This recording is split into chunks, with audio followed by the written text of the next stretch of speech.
just turn it. Now sometimes you don't know what you have.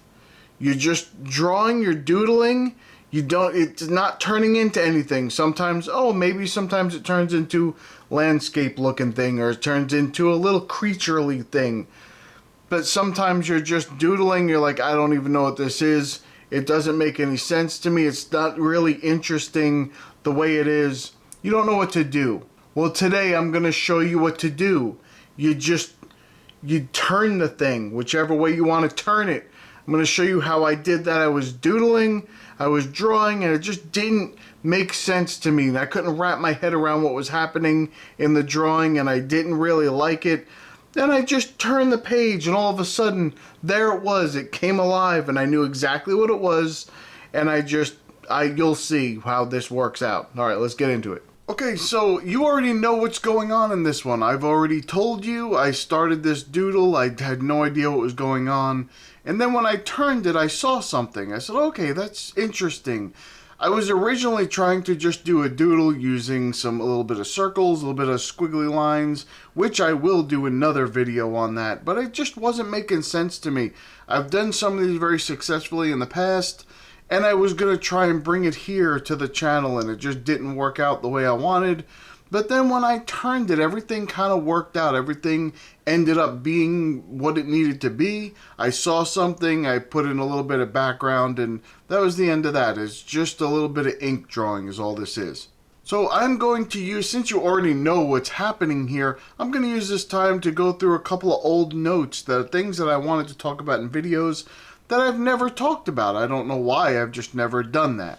So one of the things I want to talk to you about is, and I want to know this from you too, that's why I'm going to bring this up, but I have been asked many times before, am I self-taught or did I take classes? Now, I was introduced to art as many kids are. You know, get the coloring books, you get some crayons, you do the draw by number, the paint by number things, which I enjoyed the draw by numbers. Those were fun, and you just connect the dots. That's basically what kids called it, connect the dots. You just connect the dots, and then all of a sudden you have a picture, and you can color that picture. That's a wonderful thing. I enjoyed that. Then, my mother and I would watch like Bob Ross videos. As I got a little bit older, she bought me some acrylic paints, which is not what Bob Ross used. So that can be frustrating because you're trying to paint what he's doing with different medium, and they act different. That's my phone, I apologize. Now it acts different. You just start going at it with the brush, and all of a sudden it stops moving. It's dried basically, and he's still blending his. I don't understand how that happens. It's a little frustrating, but I just didn't understand what he was using. So I got frustrated with acrylics very quickly. Then my grandmother started to teach me how to draw. She was into portrait drawing, and she would always show me how to draw eyes, and she'd draw a whole page of eyes and ears and noses. And she had a couple of books that she would learn from that she would try and show me how to do it. But I wasn't so successful at that, and I gave up rather quickly because it just wasn't interesting to me. I wasn't really interested in doing faces and doing characters and that kind of stuff. It wasn't a big thing for me. So I would try and like do cartoon type drawings, and I would do them all over the notebooks. And when I was in school, I wasn't paying attention. Instead, I was doing little cartoons and different patterns. And at the time, I didn't realize it was a lot of abstract stuff. I was just doing a little pattern, and I'd fill up a whole page. I wish I had some of those books. I don't have them anymore, but I wish I had some of my old school books that I did those in, because it's interesting. I have one, but it's not interesting. It's a different book. But anyway, doing these cartoons, it was interesting. I would be drawing. I wouldn't hear a single thing the teacher said, but it would pass the time real quickly. I would be done before I knew it, and I'd be going to the next class continuing the drawing. And I would do these weird little things. I may show you some of them in another video where I just show you a couple different things that I would be drawing. I don't have any of the old ones, but I remember exactly what they were. Now, I wanted to be an artist, and so I would go to the guidance counselor. I was a junior in high school, or maybe a sophomore in high school, And they send you to the guidance counselor because you got to start picking your electives, the classes that you're going to add to your normal curriculum. You have to add so many to get this Regents degree, this Regents diploma. So that's okay. Well, I need these extra classes to add into it to get extra credits. That's fine. Let me start honing them on what I might be doing in the future. So I went to the guidance counselor. I started talking to him. I was like, really, maybe some art classes or some technical drawing classes, just something with drawing or creating. And what they basically told me was, you know, art is basically a dead end, and you'd probably end up sweeping floors in a fast food restaurant before you'd ever make a living with it. And I'm paraphrasing a little liberally, but that's basically the idea of what they were saying. So, and if I'm being honest, that's probably why I hate when other people try and stifle other people's creativity by telling, oh, you can't do this, you're holding the pen wrong, you're holding the brush wrong, you can't. I think it gets to me when people are putting down other people and stopping them from creating. I think this is where it comes from. It's because I have that deep-seated, I don't know, anger towards the people that did that to me in my life and stopped me from progressing at a time when I probably could have progressed a lot quicker in my life than I do right now. They tried to push me into a different field, but maybe that had to do with drawing, like architecture classes or something like that. And I didn't mind the technical thing. I was like, okay, yeah, I'll do the technical 3D model thing. I understand that. I can draw those things.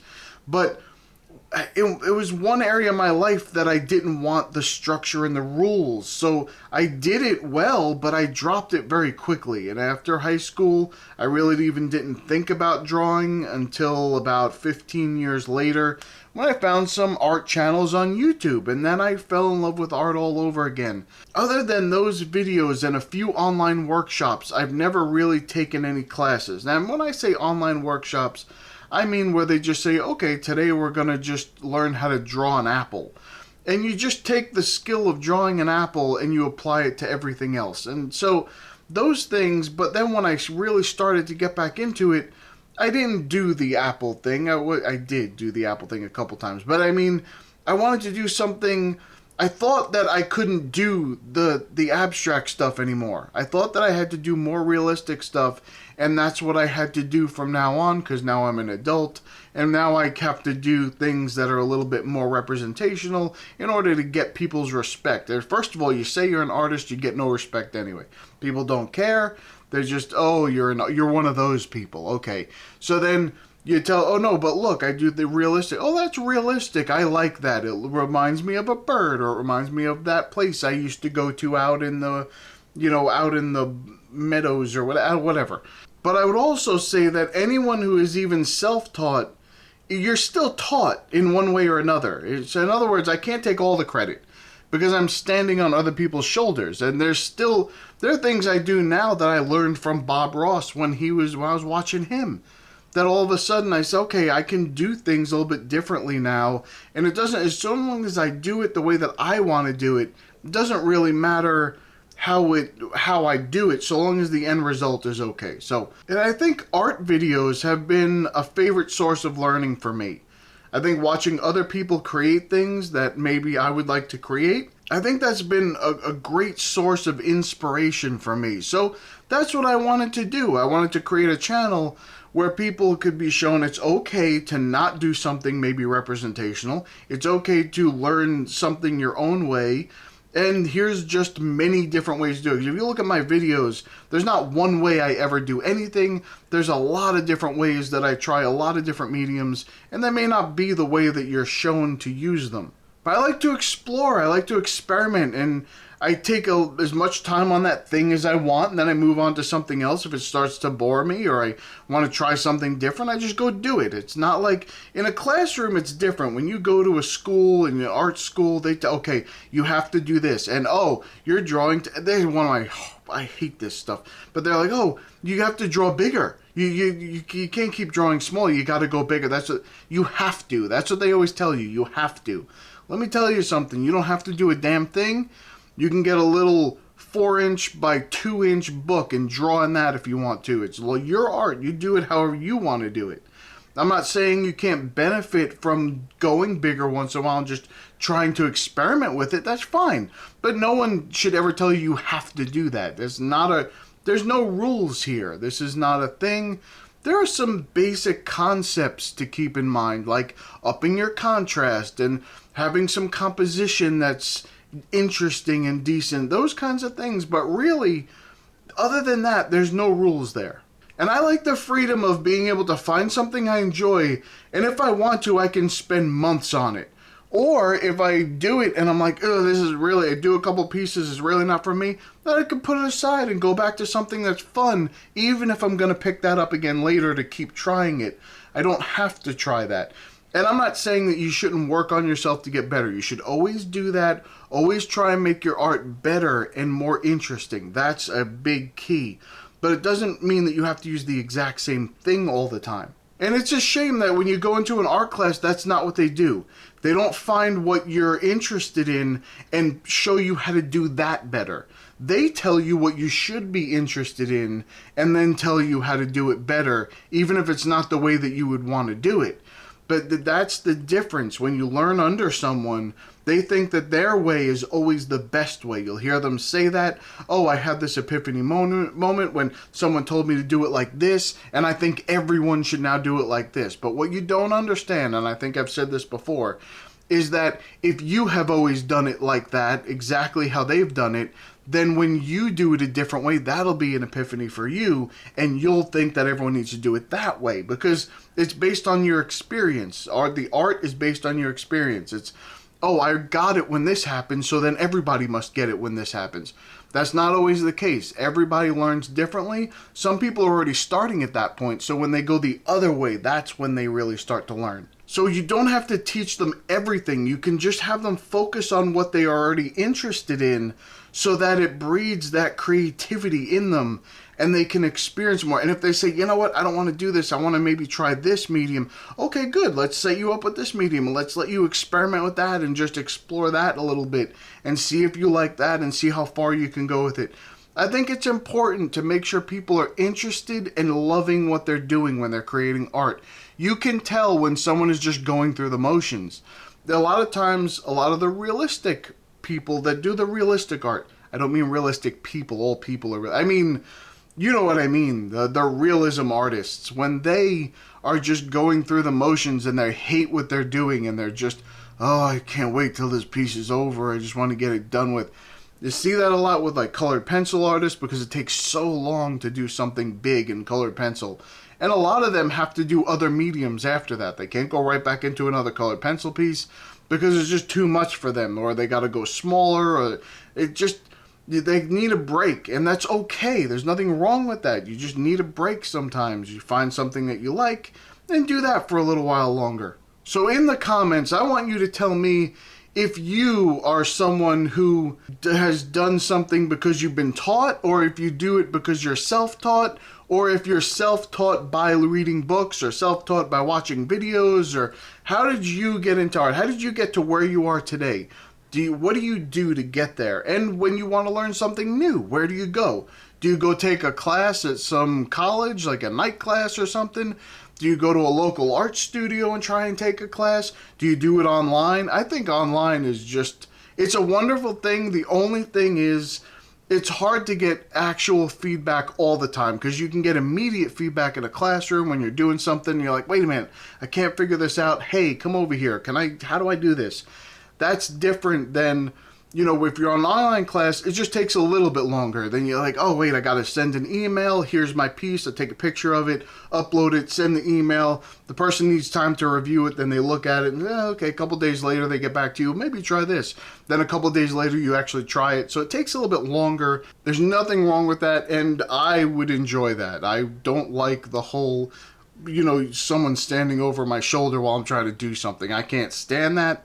I've always hated that. Let me do it, and then if I have a question, I'll ask you, or when I'm done, you can come over and tell me what just needs to be improved, what happened here.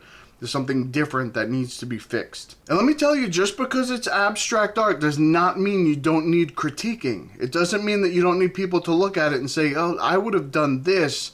I think this might have made it more interesting. You'll see in this piece, one of the things I always talk about is hyping up the contrast. So I'll always put areas that are much darker and shadowier in the piece when it's even abstract, just because I think it adds interest to something. It's almost like there's something, there's texture there, there's a form there, and it makes it look a little bit more real rather than just drawing lines with no black areas or no darker spots. I think that adds some interest. But when I was first started doing it, I wasn't doing that. And I was looking at it saying, this is not what I'm looking at. I'm trying to do what this kind of style, and it's not working. And then I realized, oh wait, I got to up the contrast. Okay, I got to do that. So there's always something to change, to add. Maybe the composition is a little weird or something. You know, try doing this, see if this shape or pattern might be a little bit more interesting if you kind of just use this part of the page instead of this part of the page. And then over here you can do this and see if that helps your composition. There's always something to fix. So thumbs up the video if you enjoy what you're looking at. You're going to go try something and you're going to just do it on your own, not listen to anything I've said, not let anyone look at it, not let anyone critique it. You're not taking advice from anyone. You really don't care anyway. So quickly, I just want to mention, if you would like to join our community, go to illustrationsbypete.com. You can come in, you can put your own artwork on the site and promote it. You can find some inspiration in the free reference photos. You can just use them however you want in your artwork. You do not need to credit me. Or you can come into the forums and talk to some people and maybe give some advice and maybe find a little bit of information that helps you. So come on by and check us out. All right, that's about it for me. I'm going to go. I'll see you in the next one.